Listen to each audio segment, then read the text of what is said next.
मासूमियत भरे पुराने दौर में अलमारियों में अखबारात भी अंग्रेजी के बिछाए जाते थे कि उनमें मुकद्दस किताबों के हवाले नहीं होते। छोटी से छोटी कोताही पर भी कोई ना कोई सुना सुनाया खौफ आड़े आ जाता था। जमीन पर नमक या मिर्चें गिर जाती थी तो होशो हवास उड़ जाते थे कि क़यामत वाले दिन आंखों से उठाना पड़ेंगी। गदागारों को पूरा मोहल्ला जानता था और घरों में उनके लिए खसूसी तौर पर खुले पैसे रखे जाते थे।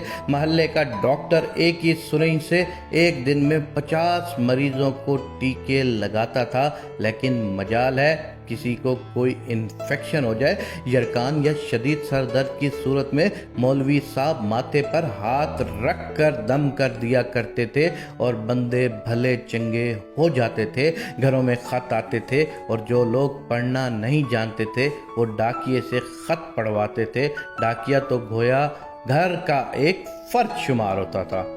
खत लिख भी देता था, पढ़ भी देता था और लस्सी पानी पीकर साइकिल पर ये जा और वो जा। इम्तहानात का नतीजा आना होता था तो नस्रुन मिनल्लाह फत्तुन करीब पढ़कर घर से निकलते थे और खुशी खुशी पास होकर आ जाते थे। ये वो दौर था जब लोग किसी की बात समझकर ओके नहीं ठीक है कहा करते थे। मौत वाले घर में सब महल्लेदार सच्चे दिल से रोते थे और खुशी वाले घर में हकीकी कहके लगाते थे। हरमसाया अपने घर से सालन की एक प्लेट साथ वालों को भेजता था और उधर से भी प्लेट खाली नहीं आती थी। मीठे की 3 ही इकसाम थी, हलवा, जर्दा, चावल और खीर। आइसक्रीम दुकानों से नहीं, लकड़ी की बनी रेड़ी से मिलती थी जो म्यूजिक नहीं बजाती थी।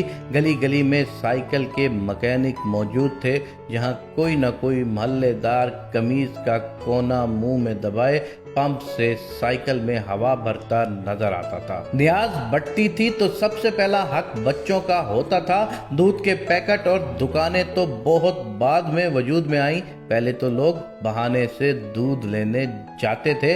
गुफ्तगू ही गुफ्तगू थी, बातें ही बातें थी, वक्त ही वक्त था। गलियों में चारपाइयां बिछी होती थी, मोहल्ले के बाबे हुक्का पी रहे होते थे और पुराने बुजुर्गों के वाकयात बयान कर रहे होते थे। जिन घरों में टीवी आ चुका था उन्होंने अपने दरवाजे मोहल्ले के बच्चों के लिए हमेशा खुले रखे। मट्टी का लेप की हुई छत के नीचे चलता हुआ पंखा सख्त गर्मी में भी ठंडी हवा देता था और फ्रिज के बगैर भी मटके और सहराइयों का पानी ठंडा रहता था। लेकिन फिर अचानक सब कुछ बदल गया। हम कदीम से जदीद हो गए। अब बावर्ची खाना सीढ़ियों के नीचे नहीं होता, खाना बैठकर नहीं पकाया जाता।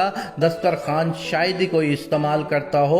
मंजन से टूथपेस्ट तक के सफ़र में हमने हर चीज़ बेहतर से बेहतर कर ली, लेकिन पता नहीं क्यों इस कदर सहूलतों के बावजूद हमें घर में एक ऐसा डब्बा ज़रूर रखना पड़ता है जिसमें डिप्रेशन, सर दर्द, ब्लड प्रेशर, नींद और विटामिन की गोलियां हर रोज मौजूद होती हैं। जरा खुद के घर के बारे में ये सारी बातें सोच के देखें तो आपको यकीनन ये सब कुछ वैसा ही नजर आएगा जैसा कि मैंने आपको बताया है। तो ऐसा क्यों है, क्यों हम अपने बेसिक किस्म की जिंदगी से हटते जा रहे हैं? मैं आज भी तुम लोगों से कह रहा हूं कि तुम साथ वालों के दुख दर्द बांटना शुरू कर दो, तुम गरीबों के दुख दर्द बांटना शुरू कर दो, तुम साथ वालों के साथ प्यार मोहब्बत रखना शुरू कर दो, थोड़ी सी माजी की जिंदगी को दोबारा अपनाना शुरू कर दो, मट्टी के बर्तन में खाना खाना शुरू कर दो, दुनिया जहान की नेमतों से दूर हट जाओ, ओवन को फ्रिज को इस्तेमाल करना छोड़ दो, प्रेशर कुकर को इस्तेमाल करना छोड़ दो, अपनी जिंदगी को सादगी की तरफ ले जाओ।